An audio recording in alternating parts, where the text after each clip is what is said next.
चलिए आज जो है हम लोग तीसरा अध्याय गणित का एनसीईआरटी बुक का है ना, गणित का तीसरा अध्याय पढ़ने जा रहे हैं। इस अध्याय का नाम क्या है? दो चर वाले रैखिक समीकरण। आप देख सकते हैं है ना, सरकारी बुक है। दो चर वाले रैखिक समीकरण है ना, युग्म। युग्म मतलब होता है जोड़ा, ठीक है। दो चर वाला रैखिक समीकरण युग्म है ना।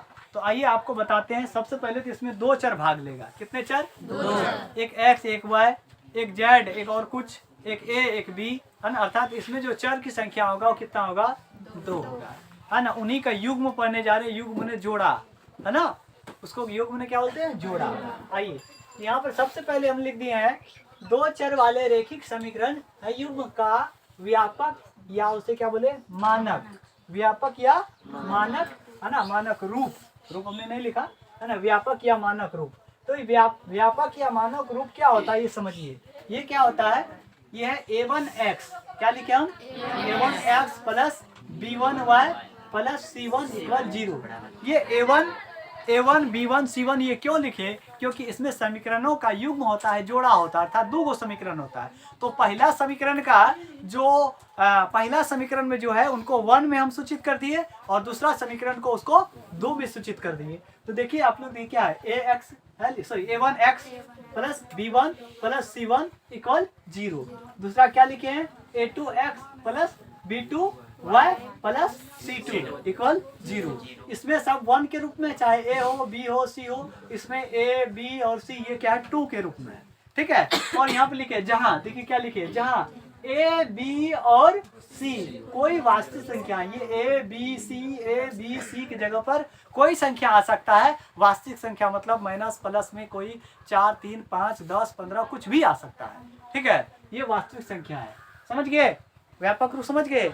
ए की जगह पर कुछ दिया रहे, बी की जगह कुछ दिया रहे, सी की जगह कुछ दिया रहे, तो हम ये समीकरण बना सकते हैं। कौन? दो चर वाला रैखिक समीकरण बना सकते हैं, चलिए। और दो चर वाला रैखिक समीकरण के जो होते हैं कुछ रूल्स होते हैं, है ना।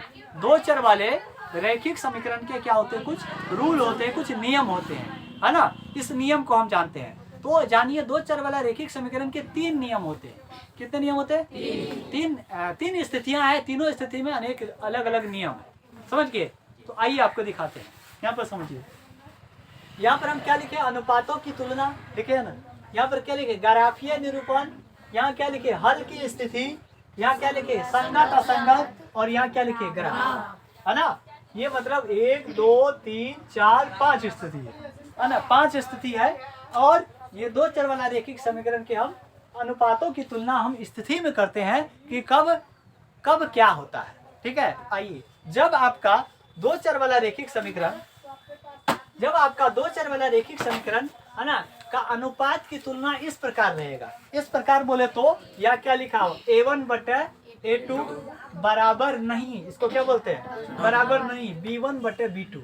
कहने का मतलब ये है कि जब कभी ये जो है, ये a1 देख रहे हो, a1 और ये क्या है? b1, सॉरी a1 और a2 बराबर b1 बटे b2 का नहीं होगा, बराबर b1 बटे b2 का नहीं होगा, तब स्थिति क्या उत्पन्न होगी ये समझिए। या देखिए, तब क्या हो जाएगा? ग्राफीय निरूपण क्या होगा? प्रतिच्छेद करती हुई रेखा होगी। ग्राफीय निरूपण क्या होगा? प्रतिच्छेद करती हुई रेखा होगी। और उसका क्या होगा? केवल एक हल, है ना, एक हल। इसे कोष्ठ में क्या लिखे? अद्वितीय हल। इसे क्या बोलते हैं? केवल एक हल या अद्वितीय हल होगा। कब? जब a1 बटे a2 है ना डज नॉट इक्वल b1 बटे b2, अर्थात a1 बटे a2 बराबर नहीं होगा b1 बटे b2 से। तो क्या होगा? सबसे पहले रेखा प्रतिच्छेदी होगी। क्या होगा? वो प्रतिच्छेद स्थिति क्या कहलाएगी? प्रतिच्छेदी। अब आइए, हल कितने होंगे? हल एक ही हल होंगे। कितना हल होंगे? एक हल होगा। ग्राफ का कितना हल होगा? एक हल होगा। आइए, यहाँ पर क्या हो? संगत असंगत बताया ना, इस स्थिति में क्या हो जाएगा? संगत हो जाएगा, ठीक है। आइए, ग्राफ कैसा आ जाएगा? एक ऐसे जाएगा, दूसरा ऐसे ही काटेगा। इसका नाम है प्रतिच्छेदी। देखिए नाम है प्रतिच्छेद का मतलब क्या होता है? काटना। प्रतिच्छेद का मतलब काटना, है ना। देखिए, एक ग्राफ दूसरे ग्राफ को ऐसे करके काट रहे हैं, तो प्रतिच्छेद किया कि नहीं किया? तो प्रतिच्छेदी हुआ, ठीक है। इसी प्रकार दूसरा, आइए दूसरा स्थिति देखिए क्या है? a1 बटे a2 बराबर b1 बटे b2 बराबर c1 बटे c2। जब ऐसी स्थिति हो जाएगा कि A1 बटे A2 बराबर होगा किसका, B1 बटे B2 का बराबर होगा C1 बटे C2 का, है ना। तब ऐसी स्थिति में वो जो होगा ग्राफ जो होगा वो क्या कहलाएगा, संपाती कहलाएगा। क्या कहलाएगा, संपाती कहलाएगा। संपाती का मतलब होता है एक ही पाथ पर जाना। आइए देखिए इसमें हल कितने होंगे, है ना। अपरिमित रूप से अनेक हल, एक हल नहीं होगा, अनेकों हल होगा। क्या होगा, अनेक हल होगा। आइए, और इसका संगत असंगत में क्या होगा, संगत हो जाएगा। ठीक है, और ग्राफ कैसे जाएगा, एक ग्राफ ऐसे गया है ना, एक ग्राफ ऐसे गया है और दूसरा ग्राफ इसी के ऊपर ऐसे जा रहा है ना। एक गया है और दूसरा उसी के ऊपर जा रहा है। देखिए एक चले गया है, एक गया है और दूसरा क्या हुआ, फिर जा रहा है उसी के ऊपर, जा रहा कि नहीं जा रहा। तो ऐसे स्थिति में ग्राफ क्या होगा, है ना, एक ही रेखा पर जाएगा ग्राफ। ठीक है, चलिए आइए तीसरा स्थिति। तीसरा स्थिति में क्या बोल रहा है, A1 बटे A2 बराबर B1 बटे B2 does not equal C1 बटे C2, अर्थात नहीं है बराबर कौन, C1 बटे C2 किससे, B1 बटे B2 से बराबर नहीं है। ऐसे स्थिति में क्या होगा, ग्राफ समांतर होगा। क्या होगा, या ऐसे समांतर रेखाएं कर सकते हो। समांतर रेखा होगा, हल कितना होगा, कोई हल नहीं होगा। संगत की असंगत, असंगत हो जाएगा। और ग्राफ कैसे जाएगा, एक ग्राफ ऐसे गया है, देखो एक ग्राफ ऐसे गया, दूसरा ग्राफ उसके नीचा में से जा रहा है, जैसे रेल की पटरी, रेल की पटरी, समझ गए। चलिए आइए, आप लोग समझ में आया कि नहीं आया।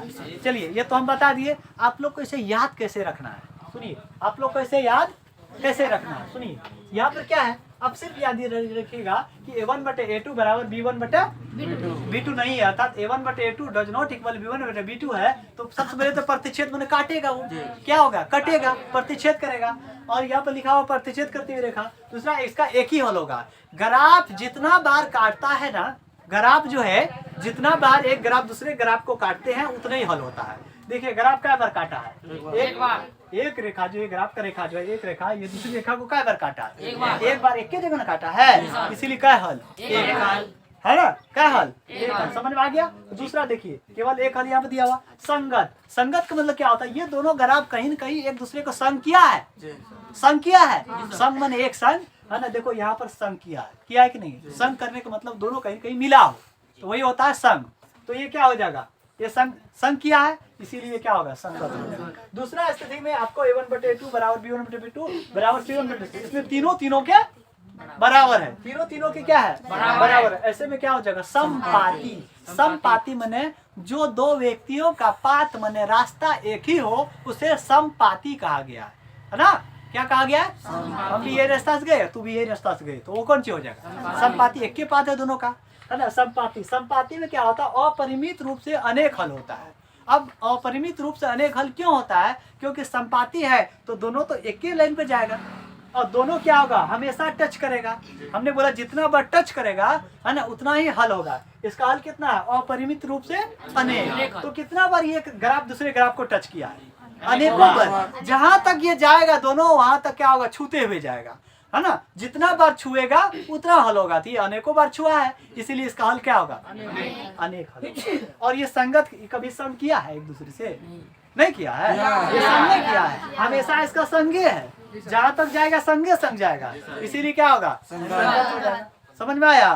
तीसरी स्थिति में आप समझ लीजिए, है ना, A1 बटे A2 बराबर B1 बटे B2 does not equal C1 बटे C2। मतलब A1 बटे A2 तो बराबर है किससे, B1 बटे B2 से, बट B1 बटे B2 जो है वो C1 बटे C2 से बराबर नहीं है। ऐसे स्थिति में रेखा क्या हो जाएगा, समांतर, है ना। जैसे रेल की दो पटरी, है ना, नहर की दो बांध, है ना, सड़क की दो किनारा, नहीं जाता है, सड़क की दो किनारा, ये सब कैसे जाते हैं, समांतर जाते हैं, है ना। क्या जाते हैं, समांतर जाते हैं। जैसे ये बोर्ड के दोनों सिरा जा रहा है, दोनों ये देखे बोर्ड के दोनों सिरा, ये क्या जा रहा है, समांतर जा रहा है, हाँ। चलो अब इसी प्रकार ये क्या, कोई इसमें हल क्या होगा, हल कोई हल नहीं। हमने बताया था कि जितना बार ग्राफ काटेगा, ज्यादा बार काटेगा और उतना हल होगा। अब बताइए, जब ये समांतर जाएगा, ऐसे जाएगा, एक गया एक ऐसे ऊपर से जा, एक ऊपर से गया एक नीचे जा रहा, तो कहीं एक दूसरे को छू रहा है क्या, नहीं। जब एक दूसरे से ये छू ही नहीं रहा है तो संगत होगा, संगत नहीं होगा। और हल होगा, नहीं होगा।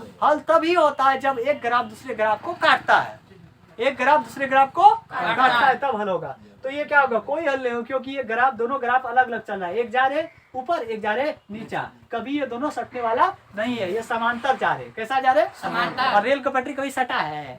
नहीं सटा है, तो इसीलिए ये दोनों कहीं नहीं सटेंगे, तो इसीलिए क्या होगा, कोई हल नहीं होगा। हल तब होता है जब दोनों रेखाएं कहीं न कहीं एक दूसरे से क्या होता है, सटता है, काटता है। और बोलिए संगत होगा असंगत? ये कभी एक दूसरे को छुआ है? नहीं। कभी संग किया है? नहीं, अलग अलग जा रहा है, तो इसीलिए क्या हो जाएगा, असंगत होगा। ठीक है, तो चलिए अब इस पर क्या बनाना है, अगला सवाल बनाना है। ठीक है, आगे एक्सरसाइज देखते हैं। चलिए एक्सरसाइज 3.1 है ना, एक में कह रहा है कि आफ्ताब अपनी पुत्री से कहता है कि 7 वर्ष पूर्व मैं तुमसे 7 गुनी आयु का था, है ना, अब से 3 वर्ष बाद मैं तुमसे केवल 3 गुनी आयु का रह जाऊंगा। इस स्थिति, है ना, इस स्थिति को बीज गणितीय एवं क्या होते ग्राफीय रूपों में व्यक्त कीजिए। और कोष्ठ में दिया है, क्या यह मनोरंजक है ना। मनोरंजक का मतलब ये कहना चाहता, मनोरंजक होने क्या, वो डांस गाना नहीं मनोरंजन है। मनोरंजक का मतलब क्या, ये ऐसा संभव है, अगर है तो आप बनाइए, किसमें, ग्राफ में, या तो कौन सी बोला, बीज गणितीय और ग्राफीय में क्या कीजिए, निरूपण कीजिए। ठीक है, तो आइए कोशिश करते हैं। देखो आप एक बात याद रखो, जब भी कोई अपना पिता अपने पुत्र को कहता, पुत्र अपने पिता को कहता, कोई दोस्त दूसरे को कहता है कि मैं तुमसे इतना दिन पहले इतना आयु का था, इतना दिन बाद हम इतना गुनी हो जाऊंगा, ये जब भी आगे पीछे कहेगा कि मैं तुमसे 5 वर्ष बाद इतना और 2 वर्ष पहले इतना था, कहता है ना उम्र में, तो आप इसमें सब कुछ छोड़ करके आप सीधा मानेंगे कि वर्तमान में उसका पिता का क्या उम्र है, या उसके कितने उम्र है, या उसके दोस्त के कितने उम्र है, ऐसे कई सवाल आते हैं। तो हम जब भी आगे पीछे पूर्व और पहले देगा सवाल में, तो हम वर्तमान मानेंगे, कि मान लेते हैं कि उसका बेटा का या उसका बाप का वर्तमान उम्र इतना है। समझ में आया? तो यहाँ पर तो आपको क्या कहा है कि आफ्ताब अपनी पुत्री से कहता कि मैं तुमसे 7 वर्ष, क्या होता है, कहता है कि 7 वर्ष पूर्व मैं तुमसे, है ना, क्या हुआ, 7 गुनी आयु का था। मैं तुमसे कितने गुनी आयु का था? 7 गुनी का था। कौन था 7 गुनी का? सबसे पहले दोनों को उम्र मानेंगे, उसका बाप का भी, उनका बेटी का भी। बेटी है ना, पुत्री है ना। चलो, माना आफ्ताब की उम्र, ये मानना ही पड़ेगा। ठीक है, माना आफ्ताब की उम्र, है ना, आफ्ताब की क्या लिखेंगे, वर्तमान। अभी तुरंत बताएं कौन सी लिखना है,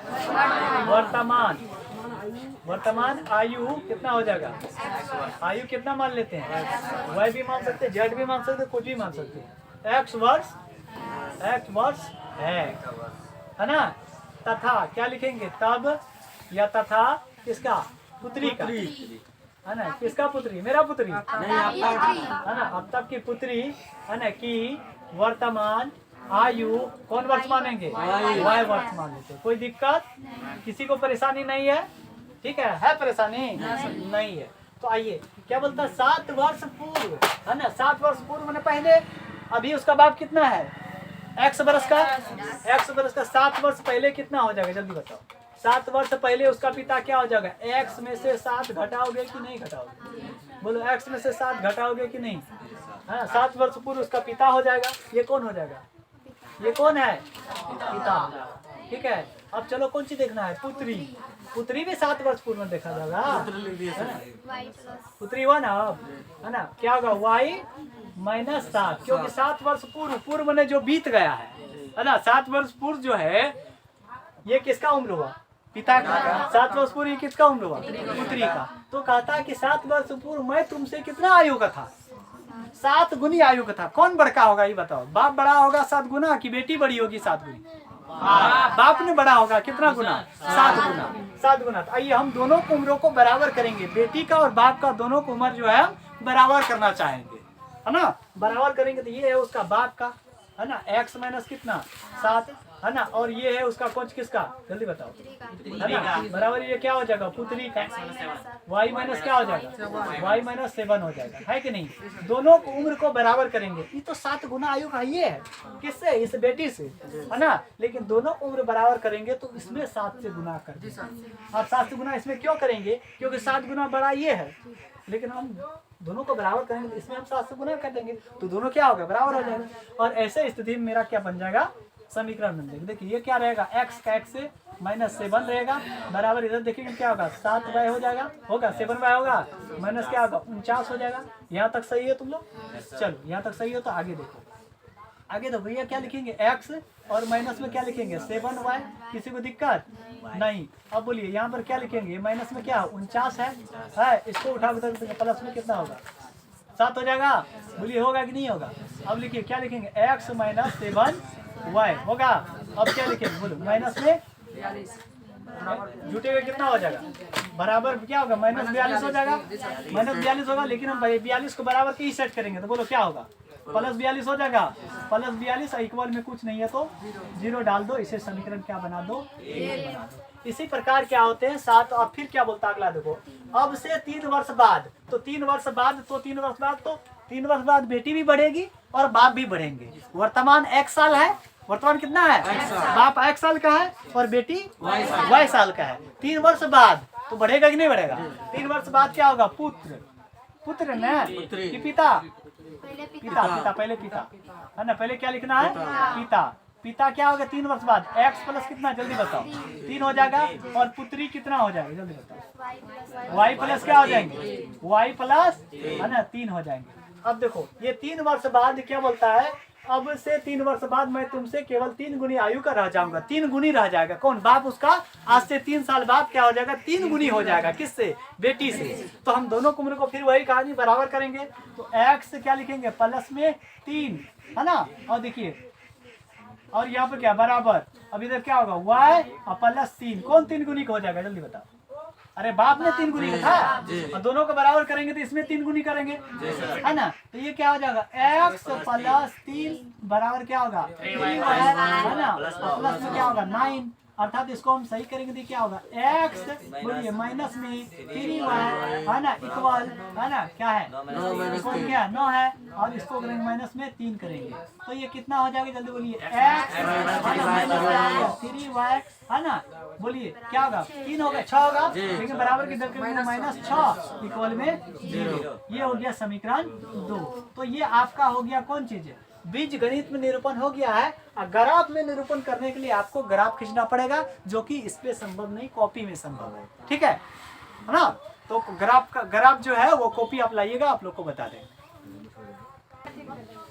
चलिए 2 नंबर का सवाल कहता है, क्रिकेट टीम के एक कोच ने 39 रुपया में 3 बल्ले तथा क्या कहते 6 गेंद खरीदे, और बाद में है ना उसने एक और बल्ला तथा उसी प्रकार के 3 गेंद है ना 1300 रुपया में खरीदे, है ना 1300 रुपया में खरीदे। इस स्थिति को बीज गणितीय तथा ज्यामितीय रूपों में व्यक्त कीजिए। देखिए ध्यान से देखिएगा, और यहाँ पर किसी किसी का है ना गणित में जो दिया गया वह 2 कर दिया है, जो कि गलत है। या नहीं नीचे वाला में, हाँ नीचे वाला में, नीचे वाला में कहा है जी 3। यहाँ पर जो दिया गया ना यहाँ पर जो है कुछ गणित में गलती करके 2 कर दिया है। 2 कर देने पर जो है वो सवाल नहीं बनता है, ठीक है 3 वहाँ पर करना ही पड़ेगा, ठीक है। जिसको ये दिक्कत होगा ये कर लीजिएगा पूरा। चलिए आइए, इसमें हम क्या मानेंगे कि 39 रुपया में क्या गो, देखो यहाँ पर 3 गो बल्ले खरीदते हैं, 6 गो गेंद खरीदते हैं। मांग रहा है 1 गो बल्ला और 1 गो है ना गेंद की कीमत। तो हम मान लेते हैं माना एक बल्ला की कीमत इतना, एक गेंद का कीमत इतना है। तो मान लेते हैं माना, क्या मानेंगे, माना है ना कितना बल्ला, 1 बोलिए 1 बोलते कहाँ है, 1 बल्ला है ना की कीमत, कीमत है ना कितना रुपया, 100 रुपया है। कितना रुपया है, 100 रुपया, ठीक है। तथा बोलिए तथा क्या लिखेंगे, एक कौन सी गेंद की कीमत है ना, एक गेंद है ना गेंद की कीमत। चलो इसको डीएस लगाते सेम है ना, कितना है y रुपया है। कितना रुपया है, y रुपया, कोई दिक्कत नहीं। अब चलो, अब यहाँ पर कहता है कितना गेंद है, देखो 3 गेंद है और क्या को बोला 6 गो। तो एक गेंद की कीमत कितना टका, x टका। तो 3 गेंद की कीमत कितना, 3x टका नहीं होगा, 3x टका होगा। तो इसीलिए हम क्या करेंगे, एक गेंद की कीमत x टका, तो 3 बल्ले की कीमत कितना हो जाएगा, 3x हो जाएगा। और प्लस बोलिए 6 गेंद है, एक गेंद का कीमत y टका, तो 6 गेंद की कीमत कितना होगा, 6y इक्वल कितना हो जाएगा, बोलिए 3900 टका। सब मिला के 3900 खर्चा किया कि नहीं, तो लिख देंगे कितना 3900 रुपया, ठीक है कोई दिक्कत नहीं। यहाँ कॉमन नंबर आएगा कॉमन, चलो इसको कॉमन लेते हैं, 3 कॉमन आ जाएगा तो यहाँ क्या बचेगा x प्लस क्या हो जाएगा 2y, है ना, कोष्ट इक्वल क्या होगा इधर 3900। ठीक है, अब अगला स्टेप आ गया। अगला स्टेप में हम क्या करेंगे, लिखेंगे x प्लस क्या होगा 2y बोली होगा और इक्वल क्या होगा 39, है ना, बटा क्या हो जाएगा 3 और काटेंगे तो क्या होगा 3 का 3, है ना, 3 तिया 9, ये कट जाएगा और 0 उतर जाएगा, अर्थात ये कट के क्या होगा 1300। अब इसको हम काट कर क्या लिख देंगे, डायरेक्ट क्या लिख देते हैं 1300। कोई दिक्कत, कोई दिक्कत, जैसे समीकरण क्या मान लेंगे 1 मान लेंगे। दूसरा अब क्या होता है, कहता है बाद में उसने, ठीक है, कहता है बाद में उसने एक और बल्ला, पहले कितना बल्ला खरीदा था, पहले कितना, एक और बल्ला खरीदा, एक और तो बोले तो कितना 4, ये ना बोला है, एक और बल्ला खरीदा है, 3 तो पहले था ही था, एक और बल्ला खरीदा है तो क्या हो जाएगा बोलो 4 बाय हो जाएगा, 4 बाय होगा कि नहीं होगा, है ना, तो क्या हो जाएगा ये 4 बाय नहीं 4x, सॉरी 4x प्लस क्या होगा जल्दी बोलो, एक उसी प्रकार का एक और क्या लिखा है, उसने एक और बल्ला तथा उसी प्रकार के 3 गेंद। चलो ये क्या कहता है, देखिए कहता है एक और बल्ला, बोल रहा है ना एक और बल्ला, तुमने एक और बल्ला खरीदा है तो एक बल्ला का क्या होगा 1x हो जाएगा और प्लस क्या हो जाएगा 3 गेंद, तो 3 गेंद का क्या हो जाएगा 3y हो जाएगा और बराबर कितना टका खर्चा किया, 1300 रुपया खर्चा किया है या नहीं किया, किया है। अब इसको कॉमन आएगा नहीं आएगा, तो ये हो गया समीकरण आपका, समझ में आया। अब इसे ग्राफ बोले तो ग्राफ कॉपी पे बनता है, कॉपी रहेगा तो हम बना देंगे, ये बीज गणितीय रूप में हो गया है, ग्राफीय रूप में नहीं होगा, ठीक है। चलिए देखिए एक आता है 3 नंबर का सवाल, 2 केजी सेब और 1 केजी अंगूर का मूल्य किसी दिन 160 रुपया था, ठीक है, तथा 1 महीने बाद 4 केजी सेब और 2 केजी अंगूर का मूल्य जो है 300 रुपया हो जाता है। इस स्थिति को बीज गणितीय तथा ज्यामितीय रूप में निरूपित कीजिए। तो बीज गणितीय रूप में तो ये निरूपित कर दिए, इसको भी इसी रूप में निरूपित करेंगे, ठीक है। तो आइए इसमें बनाते हैं। देखिए एक क्या है सेब है और एक क्या अंगूर है, 2 केजी सेब और 1 केजी अंगूर का मूल्य 160 रुपया। तो अब पूछेंगे 2 केजी सेब खरीदे, हम बाजार गए हैं 2 केजी सेब खरीदे हैं, 1 केजी अंगूर खरीदे हैं, टोटल 160 टका लगा है। तो बोलेंगे 1 किलो अंगूर का मूल्य बताओ क्या टका, बताओ बता सकोगे। 2 किलो सेब 1 किलो अंगूर मिलाकर 160 टका खर्चा हुआ है, समझ रहे हो। आप पूछेंगे 1 केजी अंगूर का मूल्य कितना हो बताओ, तो बता दोगे, बता पाओगे कोई है हिम्मत, बताओ कितना है 60 रुपया, 1 केजी अंगूर का 60 रुपया, सिर्फ अंगूर को पूछ रहे हैं 30 टका, कैसे कुछ भी हो सकता है, कुछ भी हो सकता है, अंगूर का मूल्य कुछ भी हो सकता है, सेब का मूल्य बैठाना पड़ेगा। ऐसा थोड़ा है कि अंगूर उसमें से किसी एक का मूल्य पता रहेगा तब ना कि सेब जो है 10 टका किलो या 40 रुपया किलो था, तब ना हम पता कर सकते हैं। यहाँ किसी का मूल्य पता है नहीं, सिर्फ डायरेक्टे बोल दिया है 2 केजी सेब 1 केजी अंगूर को मिला करके 160 रुपया में एक आदमी लाया या हम लाए।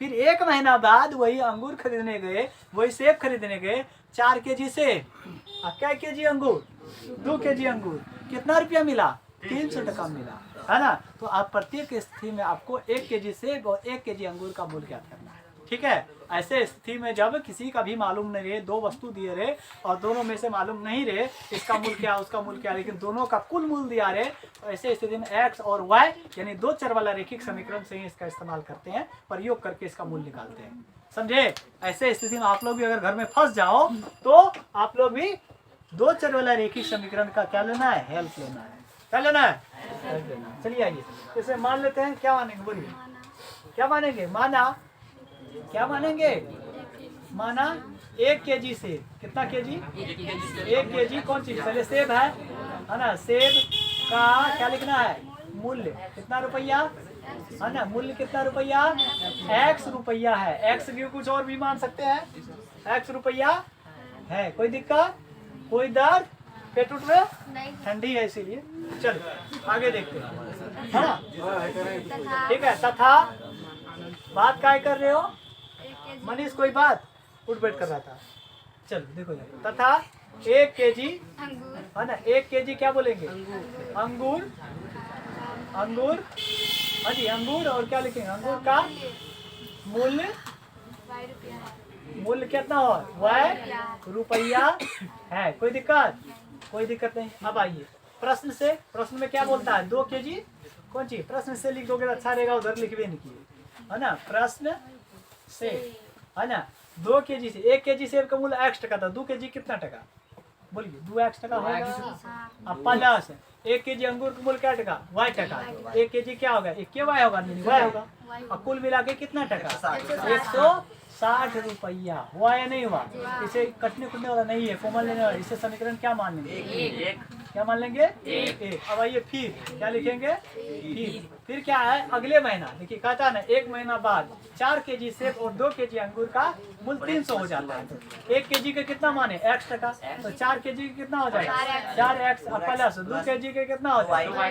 2y हो जाएगा। बराबर कितना टका? 300 यानी 300। ठीक है। अब ये कॉमन आ जाएगा, 2 कॉमन आ जाएगा, 2 को कॉमन ले लेते हैं। ये x सॉरी 2x बचेगा और प्लस में क्या होगा? y, सिर्फ y बचेगा।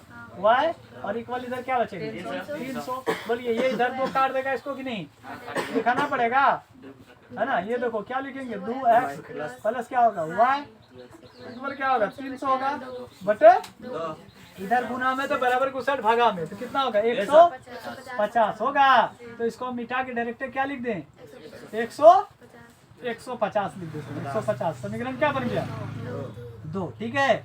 और ग्राफ जो है इस पर बनाना थोड़ा संभव नहीं है। हमने बीज गणितीय रूप में जो बोला था उसमें निरूपित कर दिए समीकरण 1 समीकरण 2 को। और ग्राफ कॉपी पे बनता है, बोर्ड पर हम कैसे बनाते हैं। ठीक है।